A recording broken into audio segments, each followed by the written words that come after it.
হ্যাঁ শুরু হয়ে যাক, বেস্ট অফ লাক।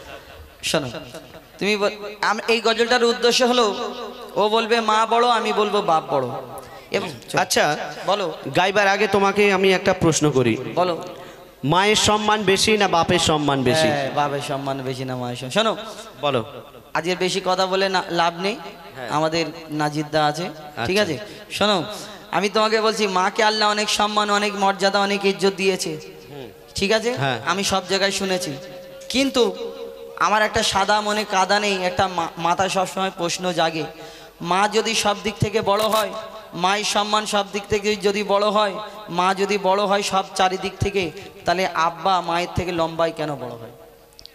আচ্ছা আচ্ছা, আরেকটা কথা বলি, মা যদি সব দিক থেকে বড় হয়, আব্বা মায়ের থেকে বয়সে কেন বড় হয়? আব্বা মায়ের থেকে লম্বায় কেন বড় হয়? হ্যাঁ, আব্বা মায়ের থেকে বয়সে কেন বড় হয়? কেন কম বয়সের ছেলেরা একটু বেশি বয়সের মেয়েদের বিয়ে করে না? ওরকম হয় না, হয় না? আবার হয় না বলা যাবে না। যদি ধরো, আমি কার কথা বলবো? তোমার সাওয়া করিম বলো। আমি তোমার কথা বলি। আচ্ছা বলো। তোমার যদি একটা 30 বছর, আমি রুল ভাই কই গেল? রুল ভাই, যে রুল ভাই, আমি একটা উদাহরণ দিচ্ছি, জানি না বিয়ে হয়েছে কিনা। তো রুহুল ভাইয়ের সঙ্গে যদি কার কোনো মেয়ে দেখে, রুহুল ভাই 30 বছরের ছেলে, আর যদি 35 বছরের মেয়ে ওনার আব্বা একটা দেখে, এলাকার লোকজন এসে কি বলে, কি গো চাচা, তোমার রুহুলের জন্য ছেলের থেকে মেয়ে বড় কেন? মাল কি মোটা পেয়েছো নাকি? আমি একটা কথা বলবো, মেয়ের থেকে ছেলে বড় ওরকম হয় না। ওই কোনো ইন্টু পিন্টু ব্যাপার থাকলে তখন আব্বা বলবে দিয়ে দে করে লে পালাবে। আমি একটা কথা বলি, তুমি সুরে বল, আমি তোমার আচ্ছা, ঠিক আছে, শোনো, চলো। হাদিস ও কোরআন একটু ইকো কমান, একটু কমিয়ে রাখে, অসুবিধা। হাদিস ও কোরআন দেবে তারি প্রমাণ, হাদিস ও কোরআন দেবে তারি প্রমাণ, মায়ের সেবা আগে পিতার সেবা পরে, এমন কথা বলেন শেষ পয়গম্বরে। হাদিস ও কোরআন, হাদিস কোরআন প্রমাণ দিচ্ছে মায়ের সেবা আগে করো, পিতার সেবা পরে। বলো তো, আল্লাহ কাকে আগে সৃষ্টি করেছে, আব্বাকে না মাকে?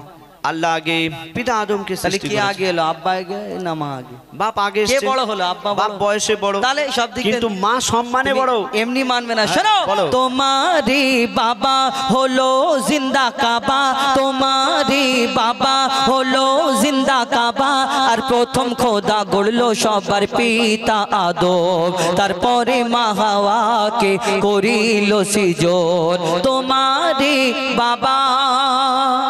আচ্ছা হুজাইফা, তুমি বলছো পিতা আদমকে আল্লাহ পাক সর্বপ্রথম সৃষ্টি করেছে, তাই বাপের সম্মান বেশি বা বাপ বড়। কিন্তু বলো তো, মা জননী 10 মাস 10 দিন গর্ভে ধরে আমাদের কত কষ্ট করে জন্ম দিয়েছেন, এই কষ্টটা আল্লাহ পাক যদি মাকে না দিয়ে আব্বাকে দিত কেমন হতো বলো তো? মাকে না দিয়ে উল্টো পাল্টা বলে, মাকে না দিয়ে। শোনো, হ্যাঁ। মার কাজ মা পারবে, বাপের কাজ বাপ পারবে। মায়েদের বলো রান্না বাড়া করবে, বাচ্চা কাচ্চা সামলাবে। তুমি যদি মায়েদের বলো যাও ক্যানিং এ গিয়ে টোটো চালাও, পারবে? পারবে না। তুমি মায়েদের বলো গাছে ওঠো, পারবে? পারবে না। তুমি মায়েদের কাজ যেটা সেটা, আমি যদি দাদাকে বলি দাদা একটু ইকো বাড়িয়ে দাও, বাড়িয়ে দেবে। কমিয়ে দাও, এমনি সব মিছে মিছে বলছি, একটু কমিয়ে দাও, কমিয়ে দেবে। বেশ বাড়িয়ে দাও, বাড়িয়ে দেবে। কিন্তু তোমার মায়েদের বলো মাগো একটু বেশ বাড়িয়ে দাও, এমন বেশ বাড়াবে অনুষ্ঠানে পুরো বেশ শেষ হয়ে যাবে। অর্থাৎ মার কাজ মা পারবে, বাপের কাজ বাপ পারবে। তুমি বলো। মায়ের কাজ মা পারবে, বাপের কাজ বাপ পারবে। হ্যাঁ। আমি বলছি শুনে রাখো, বলো। বাপের কাজ মা পারবে কিন্তু মায়ের কাজ বাপ পারবে না। কেন? এখন যদি আমার মায়েদের বলি মাগো একটু বেশ বাড়িয়ে দাও, ওনারা জানে না তাই পারবে না। কিন্তু আমার মায়েদের যদি প্র্যাকটিস করানো যায়, আজ না হয় 1 মাস 2 মাস 3 মাস পরে কোনটা বেস কোনটা ট্রিবল কোনটা ইকো কি আছে বাড়িয়ে দেবে। মেয়েরা চাঁদে চলে যাচ্ছে, সামান্য ইকো বাড়াতে পারবে না। কিন্তু দাদাকে যদি বলি দাদা তুমি একটা সন্তান জন্ম দাও তো, উল্টো বলে সন্তান, এমনি লজ্জা করছে বলে। আচ্ছা শোনো শোনো, কত যাতনা সহিল গর্ভে তোমার ধরে, রক্ত মাংস খেয়ে বাঁচলি মায়েরই উদরে, স্নেহময় মাঝে আমার মমতারি চাদর, কত আঘাত সয়েছে মা করেছে তোর আদর, মায়ের মায়ের সেবা না করিলে দোয়া হবে না কবুল, মায়ের সেবা না করিলে দোয়া হবে না কবুল। মাকে ভালোবাসলে খুশি হবে আল্লাহ রাসূল। হো জায়ফা তুমি বলো আর জ্ঞানের আঁখি খোলো, হো জায়ফা তুমি বলো আর জ্ঞানের আঁখি খোলো। আমি আবুল কালাম মায়ের গোলাম, মা আমার জান্নাতের সমান। আমার মায়ের দোয়া থাকলে সাথে ছোঁবে না জাহান্নাম। মায়ের দোয়া সাথে থাকলে জাহান্নাম ছবে না। মা খাইয়েছে, মা পরিয়েছে, মা 10 মাস 10 দিন গর্ভে ধরেছে, মা রক্ত মাংস খাইয়েছে, মা লালন পালন করেছে, মা পেশাব পায়খানা পরিষ্কার করেছে, মা জন্ম দিয়েছে, মা সব কিছু করেছে অবশ্যই। আচ্ছা বলো, মা যে খাইয়ে পরিয়ে তোমাকে এত বড় করে তুললে, হ্যাঁ তুমি যে এত মোটা সোটা হলে, হ্যাঁ তুমি যা নজর দিচ্ছ না শোনো, রোগা হয়ে যাচ্ছে। তোমার মা যে খাইয়ে পরিয়ে এত বড় করে তুললো, হ্যাঁ। তোমার বাপ যদি বাজার হাট না করে দিত থলি ভর্তি করে, তো তোমার মা কি পানি খাইয়ে মানুষ করেছে? কেন বাপ যদি বাজার না করে দেয় খাওয়া হবে না? কি করে খাওয়া হবে? তুমি এখান থেকে বকুল তলায় যাও, ঝোড়োর মোড়ে যাও, কত হোটেল আছে, হোটেল থেকে কিনে এনে খাবো। হোটেলে গিয়ে বলে আমার মা পাঠিয়েছে, কোথাও দিয়ে দাও। কেন আমি ফ্রি খেতে যাবো কেন? তাহলে আমার মায়েদের কাছে টাকা নেই? টাকা তাহলে তোমার আব্বার কাছে চুরি করে? কেন চুরি করতে যাবে? এখন আমার মায়েরা লক্ষ্মীর ভান্ডারে 1000 টাকা করে পাচ্ছে। বলে 1000 টাকায় কদিন চলবে? চলবে তো, যাও। আচ্ছা ওটা বাদ দাও। হ্যাঁ। শোনো, তুমি বলে একটা এতিম ছেলেকে জিজ্ঞেস করবে বাপ না থাকলে কত কষ্ট। আর একটা প্রশ্ন করি, বলো। তোমার মায়েদের কোনোদিন প্রশ্ন করবে যে বাপ যদি বিদেশে কাজে চলে যায় না, মায়ের কত কষ্ট হয় জানো? হ্যাঁ, বাপ বিদেশে কাজে চলে গেলে মায়ের কষ্ট হলে মা নানির বাড়ি চলে যাবে। নানি বাড়ি যায়, নানিরা তো বিয়ে দিয়েছে খাওয়ানো, তুমি এমনি মানবে না। আচ্ছা, শোনো, ঠিক আছে, বলো। ওই যার ওসিলাই এলে ধরা পিতা জন্মদাতা। হ্যাঁ ঠিক বলেছি? হ্যাঁ ঠিক আছে। তো তুমি কি বিনা বাপে এসছো? না আমি টোটো করে এসেছি। বাপ না হলে দুনিয়ায় আসতে পারবে না। ভালো করে বলো, শোনো, বলো। ওই যার ওসিলাই এলে ধরা পিতা জন্মদাতা, আর পিতার মনে তাই কখনো দিও না গো ব্যথা। আর কেটে কেটে বাবা মাথার ঘাম পায়ে ফেলে, আর রক্ত পানি করে আহার মুখে দেয় তুলে। আর পিতা যাহার দুনিয়াতে নেই, দুনিয়া তাহার আধার। পিতা যাহার দুনিয়াতে নেই, দুনিয়া তাহার আধার। পিতা না থাকলে হাজার রকম সইতে হয় অত্যাচার। বলো বলো আবুল কালাম দুনিয়াতে বেশি কার দাম। বলো বলো আবুল কালাম দুনিয়াতে বেশি কার দাম। যার পিতা আছে তার কাছে আছে দুনিয়ার খাজানা। আর পিতা না থাকলে তোমার মায়েদের জীবন সুখে থাকবে না। তোমারই বাবা। তুমি বলছো যে একটা সন্তানকে মানুষ করতে গিয়ে বাবা অনেক পরিশ্রম করে, অনেক খাটাখাটনি করে, আর মায়েদের কাছে মায়ের স্বামী যদি না থাকে মায়েদের জীবন সুখী হয় না। তাই বাপের সম্মান বেশি, বাবা বড়। কিন্তু হোজাইফা শুনে রাখো, বাবা যতই পরিশ্রম করুক আর যাই করুক, তবুও আল্লাহ পাক মাকে বেশি সম্মান দিয়েছেন। কেন? কেন শুনবে? তুমি যে নামাজ রোজা করছো, আল্লাহ পাক তৌফিক দিলে হজেও যাবে, কুরবানির সময় কুরবানি করছো, রমজান মাসে রোজা রাখছো, কত কি ইবাদত করছো, কেন করছো বলো? কেন করছি? আল্লাহকে ভালোবেসে, নবীকে ভালোবেসে, আল্লাহকে রাজি খুশি করানোর জন্য। আর ভালো কাজ করলে জান্নাত, খারাপ কাজ করলে জাহান্নাম, এটা সবাই জানে। এছাড়া তুমি আল্লাহকে রাজি খুশি করানোর জন্য ইবাদত করছো, জাহান্নামের ভয়ে আর জান্নাতে যাওয়ার জন্য। তো তুমি যে জান্নাতে যাবে, সেই জান্নাত তোমার কোথায় আছে বলো তো? এইবারে জান্নাত কোথায় আছে কি করে বলবো? আল্লাহ আমাকে বলে দিয়েছে হোজাইফা তোমাকে এই জান্নাতে তো 8টা জান্নাত, কি করে বলবো? শোনো, সেই 8টার মধ্যে যে জান্নাতটা তুমি পাবে, সেই জান্নাত হবে তোমার মায়ের কদমের তলায়। মায়ের কদমের তলায়? হ্যাঁ, মায়ের কদমের তলায় তো কি হয়েছে? তুমি যা টান দিয়ে বলছো মায়ের কদমের। হ্যাঁ, মায়ের কদমের তলায় সন্তানের জান্নাত। আমিও বলছি মায়ের কদমের তলায় তাহলে জান্নাত, তো কি হয়েছে? কি হয়েছে মানে তুমি কি বলতে চাইছো বলো দেখি? মায়ের কদমের তলায় যদি জান্নাত হয়, সেই জান্নাতের চাবি থাকবে তোমার বাপের হাতে, যাবে কোথায়? আমিও প্রমাণ দেবো, আমি একদম জান্নাতের চাবি বাপের হাতে। হ্যাঁ, বাপের। ঠিক আছে, আমি ওর উত্তর নেক্সট টাইমে দিচ্ছি। নেক্সট টাইম শোনো, তোমার জীবনে নেক্সট টাইম শেষ। আচ্ছা ঠিক আছে, শোনো।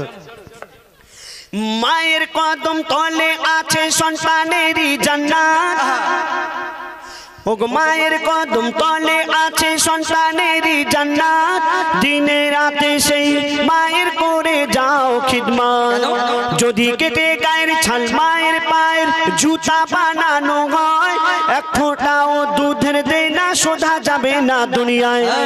মা যদি বদদোয়া করে জীবন তোমার বরবাদ, মা যদি বদদোয়া করে জীবন তোমার বরবাদ। মায়ের মনে আঘাত দিলে আরো সে লাগে আঘাত। তুমি মায়ের কদর করো আর সবর মনে ধরো, তুমি মায়ের কদর করো আর সবর মনে ধরো।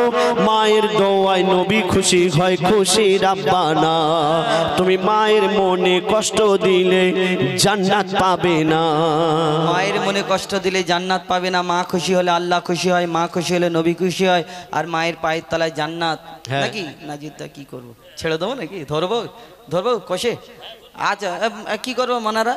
হ্যাঁ একবার তকবীর দাও, না রে তকবীর। যেটা জানে হয়ে যাবে, জিতে যাবে। শোনো, আমার মায়েদের জোরে তকবীর দিতে নেই, হ্যাঁ সেই জন্য আমি কি হেরে যাবো ভাবছো? কি হবে আমার মায়েরা টাকার মালা করে পাঠাবে সে আমাকে। দেখা যায় তো কোথায় জায়গায় পাঠাই। শোনো, তুমি বলে মায়ের পায়ের তলায় জান্নাত, হ্যাঁ। আর মায়ের তালে দাম বেশি নাকি? এইটা বললো তো, তাহলে আমি উত্তর দিই ভালো বলো, করে। বলো। শোনো, আচ্ছা বলো। ওই পিতা আদমের পাঁজর হতে মা হাওয়াকে বানায়, মায়ের পায়ের তলায় জান্নাত। শোনো, বলো। ওই পিতা আদমের পাঁজর হতে মা হাওয়াকে বানায়, সেই হাওয়ার জান্নাত রাখিল আল্লাহ আদমের পাগের তলায়। আরে ও কালাম ভাই, ওগো ও কালাম ভাই, পিতাকে তুমি করো না অবহেলা। আরে ও কালাম ভাই, পিতাকে তুমি করো না অবহেলা। আর তোমার মায়ের জান্নাত তোমার বাপের পাগের তলা। কি হইল, কি হইল? আমার মায়ের জান্নাত আমার বাপের পায়ের তলা। আর কিছু বলবো? বলো। শোনো, আরে ও কালাম ভাই, পিতাকে তুমি করো না অবহেলা। আর তোমার মায়ের জান্নাত তোমার বাপের পাগের তলা। আর বাপের কি মর্যাদা তুমি বুঝবে কেমন করে? বাপের কি মর্যাদা তুমি বুঝবে কেমন করে? বাপ কি জিনিস জিজ্ঞেস করো এতিম ছেলেকে ধরে। যারা আজকে পিতা হারা তার দুনিয়ায় বেসাহারা। তাই পিতার মনে তুমি কোনোদিন দুঃখ দিও না। আর শুনবে, মোর নবী মুহাম্মদ বিশ্ব পিতা ভেবে দেখো না তোমারই বাবা। আচ্ছা হোজাইফা, তুমি যে বললে আমার মায়ের জান্নাত আমার বাপের পায়ের তলা, বাপের পায়ের তলা, তো আমার বাপের জান্নাত কোথায় হবে? বাপের জান্নাত কোথায় হবে? বাপের জান্নাত মানে দাদির পায়ের তলায়, মানে তার মা দাদি। দাদি, হ্যাঁ। তো দাদিটা কি ছেলে না মেয়ে? দাদিটা, হ্যাঁ দাদিটা তাও তো ঠিক, দাদিটা তো মেয়ে। কি হাসছে দেখো দাদির, কি হাসছে দেখো। শোনো, দাদিটা যদি মেয়ে হয়, হ্যাঁ। আস্তে করে বলি, দাদিটা যদি মেয়ে হয় আর দাদির সঙ্গে দাদার বিয়ে না হলে দাদি হতো কোথা থেকে? নাকি তাও ঠিক বলে দিলে। দাদার সঙ্গে যদি দাদির বিয়ে না হতো, দাদি হতো অন্যজনের ঘরে মেয়ে হয়ে পড়ে ও, থাকতো। আর সেই দাদার কোথায় যাবে? ও কথা বলি, সেই তুমি সেই পিতা আদম মা তুমি হাওয়া বলো না, শেষ করো না। ওরকম করলে তুমি বলবে তার মা, আমি হ্যাঁ। বলবো তার বাপ, তার মা, তার বাপ, তার মা, তার বাপ, তার মা, তার বাপ, তার মা, তার বাপ, তার মা, তার বাপ, তার মা, মানে পিড়ি পিড়ি যাচ্ছে তার বলো, বাপ, শেষ তার করো মা, না, তার তিনটে বাপ করে করে দাও। শেষেতে মা হাওয়া।